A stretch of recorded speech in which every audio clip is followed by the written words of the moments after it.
ছাত্র শিবির সবাই তাদের হেদায়েত নিয়ে এত চিন্তিত কেন? সবাই তাদের হেদায়েত নিয়ে চিন্তিত কেন? এমন কি হতে পারে না যে শিবির হেদায়েতের পথে নেই? আপনার কি মনে কখনো প্রশ্ন এসেছে? আল্লাহ, না, এটা তো আপনি আমি তো কেউ বলতে পারি না যে আমি জান্নাতে যাব। ইভেন ইসলামী ছাত্র শিবিরের সাথী সদস্য যে হয় তাদেরকেও এই গ্যারান্টি দেওয়া হয় না।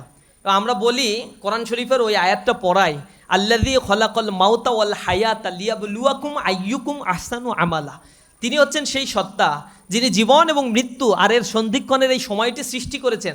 এটা এ কারণেই করেছেন, আইয়ুকুম আহসানু আমালা, যেন তিনি জেনে নিতে পারেন তোমাদের মধ্যে আমলের দিক থেকে কে উত্তম।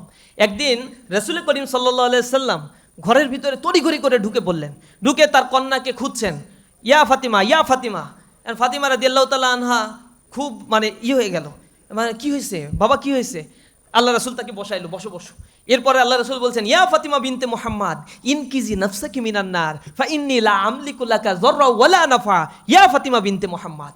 বলছে, মুহাম্মাদের কন্যা ফাতিমা, তুমি শোনো, নিজের আমলকে ঠিক করার চেষ্টা করো। আমি মুহাম্মদ সাল্লাল্লাহু আলাইহি সাল্লামের কন্যা হিসেবে কিয়ামতের ময়দানে তোমার এই যে আমি মাপ পাওয়াই দিব, তোমাকে নিয়ে আমি জান্নাতে চলে যাব, এরকম কোনো চিন্তা করার দরকার নাই। আমি তোমার বিন্দুমাত্র কোনো ক্ষতিও করতে পারবো না, কোনো উপকারও করতে পারবো না। এই কথা বলছেন কে? স্বয়ং আল্লাহর রাসূল বলছেন এই কথা।